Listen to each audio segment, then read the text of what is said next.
Olá, amigos. A síndrome do burnout, também conhecida como síndrome do esgotamento profissional, é um transtorno psíquico que foi descrito na literatura médica pela primeira vez em 1974 nos Estados Unidos. Ela pode ser comparada a um quadro de estresse crônico, grave, causado pelo trabalho. O conhecimento a respeito desse tema tem evoluído e desde 2019 a síndrome do esgotamento profissional foi reconhecida pela Classificação Internacional de Doenças da Organização Mundial da Saúde como um fenômeno que afeta a saúde.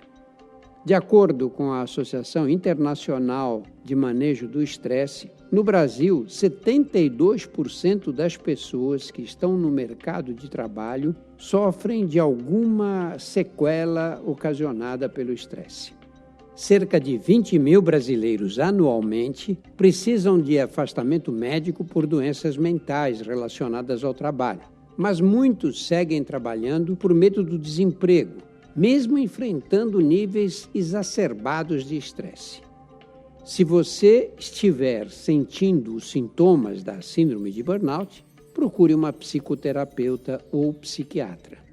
Para saber mais sobre essa síndrome, as causas, os sintomas e como tratá-la, nós convidamos a psicóloga Amy Rocha, que é especializada em terapia cognitivo-comportamental. Seja bem-vinda, Amy. Drauzio, muito obrigada pelo convite. Vai ser um prazer falar sobre esse assunto hoje. Então vamos começar bem do princípio mesmo, Amy. O que é essa síndrome de burnout? Drauzio, a síndrome de burnout, ou síndrome do esgotamento profissional, é basicamente o estresse que se tornou crônico, relacionado ao trabalho e que não foi bem gerenciado. Então, o estresse, ele é uma resposta natural do nosso corpo, né? Faz parte do nosso dia a dia, mas quando ele se torna crônico e constante, com altos níveis, isso gera prejuízo físico e mental. Então, o burnout, ele não é uma doença, ele é uma condição, ele é um sentimento de exaustão e esgotamento de energia.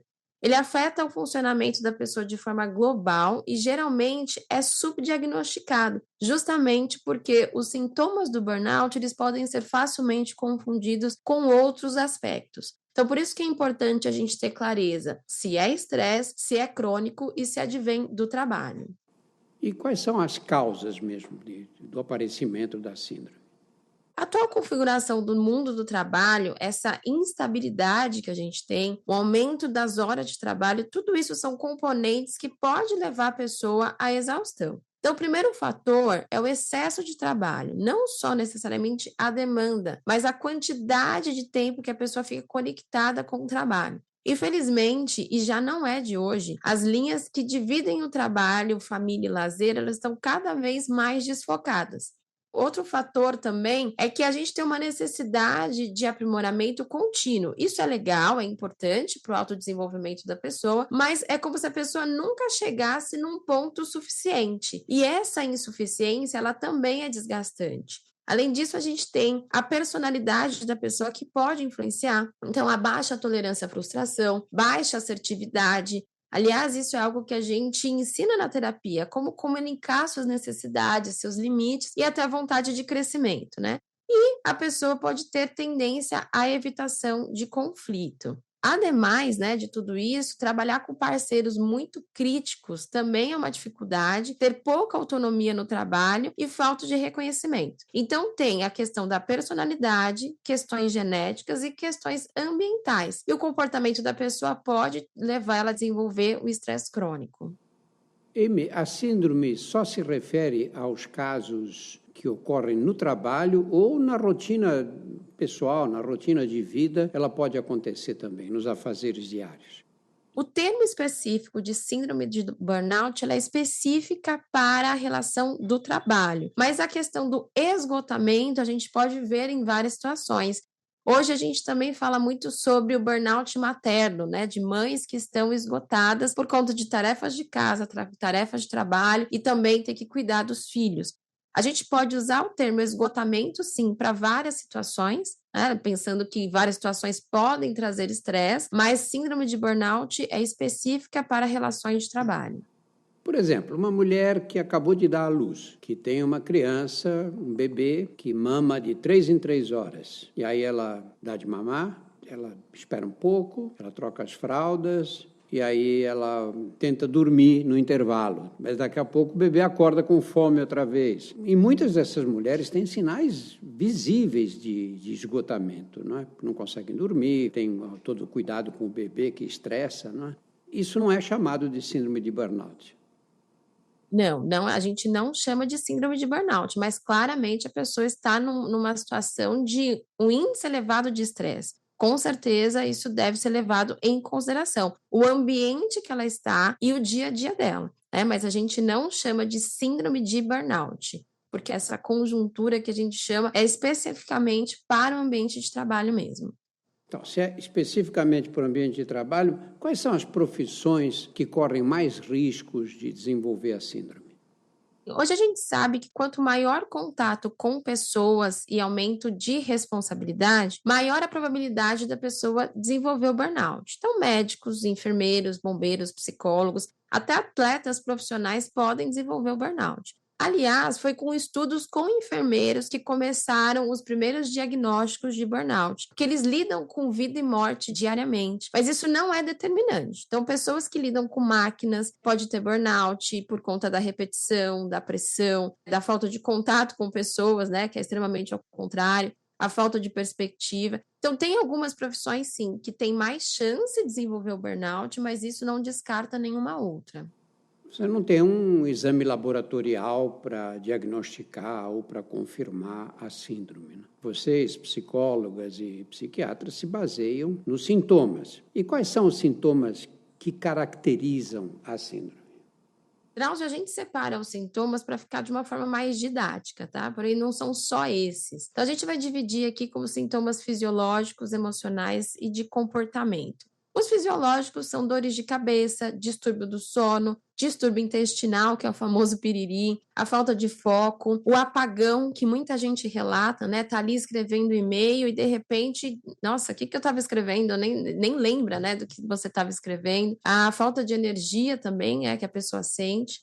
Já os sintomas emocionais, a gente percebe na irritabilidade, na dificuldade de concentração, diminuição da autoeficácia, que é o quanto a pessoa se sente capaz de desenvolver o seu próprio trabalho e não vê graça nas coisas, né? Tem uma diminuição de energia. E nesses momentos de final de ano, eles são os piores, porque além da pessoa ter que lidar com a carga de trabalho, ela ainda tem que participar de uma confraternização e ela pode não estar no seu melhor momento. Então, ela tem um desgaste de energia muito intenso. E, por fim, tem os sintomas comportamentais, que é a diminuição do comprometimento, o isolamento, muitas vezes o abandono por falta, né? A pessoa acaba faltando no trabalho e pode levar a pessoa ao aumento de consumo de álcool e drogas. E a gente também tem um sintoma comportamental ao contrário, que é aquela pessoa que mesmo se sentindo esgotada, sem energia, ela continua trabalhando além da conta, porque ela não quer mostrar que ela não tem, né, não está capaz naquele momento, por conta de um estigma social, né? Então ela pode ou diminuir o máximo o seu comprometimento ou aumentar além do que ela pode só para demonstrar que ela ainda está no jogo, né? Amy, esses sintomas não se estabelecem da noite para o dia. Não é uma coisa que, eu estou trabalhando, estou normal, estou feliz da vida, amanhã eu acordo, estou em burnout. Não? Eles se instalam lentamente. Não? A pessoa demora para perceber que está acontecendo alguma coisa de errada com ela. Sim, infelizmente ela demora, porque baixa energia a gente pode ter em qualquer situação, né? Às vezes pegou um projeto e se engajou bastante, no final desse projeto a pessoa está mais tranquila, né? Talvez não quer pegar um projeto logo em seguida, ou dores de cabeça pode ser constante, até por trabalhar tanto na frente do computador. Então ela começa a sentir alguns sintomas, mas começa a dar outros nomes a isso, né? Começa a identificar de uma outra forma e aí deixar o cuidado médico sempre de forma tardia. Infelizmente, as pessoas acabam buscando ajuda quando elas estão sofrendo ali o apagão, quando não conseguem mais levantar da cama, ou tem um estresse súbito no ambiente de trabalho. Então, que esse momento aqui nesse podcast, as pessoas comecem a utilizar como alerta para se auto-observar e buscar ajuda antes que o estresse crônico se instale. E quais são as consequências desse diagnóstico tardio, da pessoa ficar tentando resolver o problema de outras maneiras, sem perceber que está tendo um transtorno? O burnout, ele precede, quando não tratado, depressão, transtornos de ansiedade. Então, pode ser que a pessoa busque quando ela já ultrapassou o burnout e já está vivendo em outras condições, que aí precisa de um cuidado maior. Aí, de fato, o afastamento é o mais indicado. E a pessoa que não tem essa forma de se olhar mais funcional, acaba acreditando que a culpada é ela, né? Então, quanto mais tardio ela deixa para se cuidar, para olhar para si, pior o estado que a gente vai ter e mais demorado é o tratamento. E qual é o tratamento? O tratamento ele é feito principalmente com psicoterapia, mas dependendo da gravidade ou até de outras doenças que acompanham, é necessário acompanhamento medicamentoso com psiquiatra. E não só o medicamentoso, mas também repor vitaminas que o estresse crônico acaba minando no corpo da pessoa. Então, na terapia, a gente convida a pessoa também a rever sua relação de trabalho, porque não adianta a gente tratar só a pessoa, né, e ela voltar para o mesmo ambiente estressor da mesma forma. É como se a gente tratasse uma ferida, e aí quando começa a aparecer aquela casquinha, a pessoa vai lá e tira a casquinha e volta a sangrar. Então, a gente tem que ajudar a pessoa a rever sua relação de trabalho. Além disso, Drauzio, a gente tem que convidar a empresa para repensar como ela pode fazer sua parte, pois o burnout ele não é só uma questão do indivíduo, muito pelo contrário. A empresa tem a sua parcela de responsabilidade do ambiente que ela oferece para esse colaborador se desenvolver. Quando você começa o tratamento, seja qual for, as respostas costumam ser rápidas ou há necessidade de um tratamento mais a médio prazo? Depende do grau que a pessoa apresenta, depende do quão mal ela está. Mas a gente começa a perceber uma melhora ali nos primeiros 2, 3 meses, onde se ela estiver fazendo o uso de medicamento, o medicamento começa a fazer o efeito e a pessoa começa a ter uma postura diferente frente ao trabalho, né? E isso a gente, lógico, não consegue em uma semana. Então, no mínimo aí uns 2, 3 meses a gente começa a caminhar para essa melhora. E as pessoas costumam se recuperar completamente dessas crises? É possível, com a terapia e, se necessária, a medicação, que a pessoa retorne sua vida normal, né? Até com novos aprendizados, fazendo com que ela viva melhor. Mas o mais importante é que ela tenha ali um comportamento preventivo, porque também é possível ela cair novamente nesse estado de burnout. Eu trabalho muito e muitas vezes sob pressão. O que eu posso fazer para tentar evitar chegar a essa situação de burnout?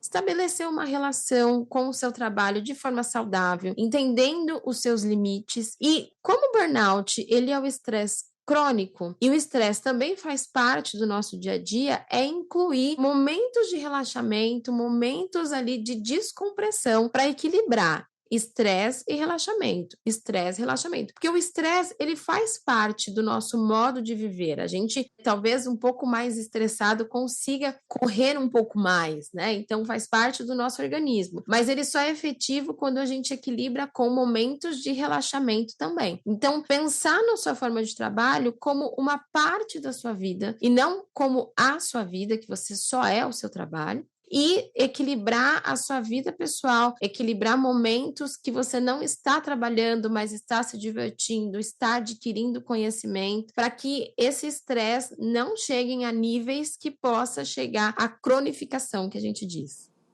Como é que você comentaria o que muitos dizem? Falar, isso é frescura. No meu tempo não existia essa assim, é coisa moderna, e no meu tempo não existia burnout. Não existia mesmo?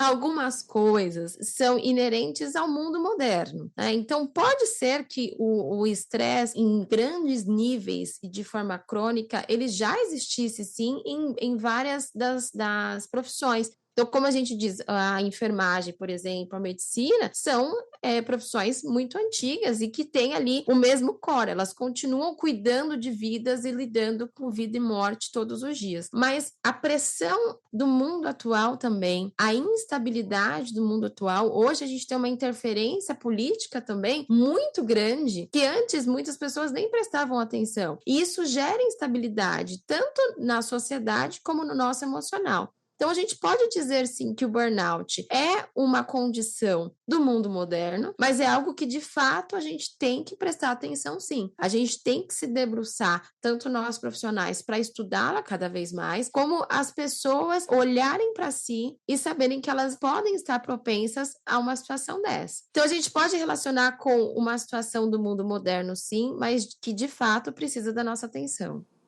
Você acha que as redes sociais contribuem hoje para o aparecimento e para a instalação da síndrome?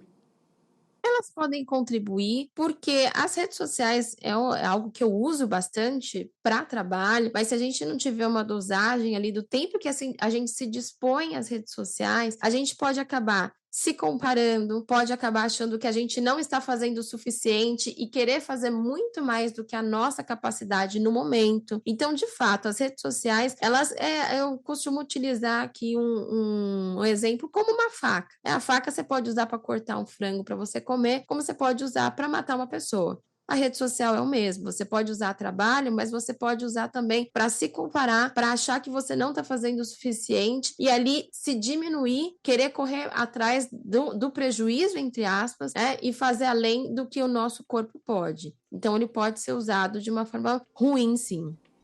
Muito obrigado, Amy. Obrigada, doutor. Nós conversamos com a psicóloga Amy Rocha, que é especializada em psicologia cognitivo-comportamental. No nosso portal você encontra mais de 100 episódios do DrauzioCast, que versam sobre os mais variados temas. Conheça também os nossos outros podcasts, o Porquê Dói, o Saúde Sem Tabu e o Outras Histórias. Todos estão disponíveis nos principais agregadores e no YouTube. Muito obrigado, Amy. Obrigada mais uma vez, pessoal. Tchau, tchau.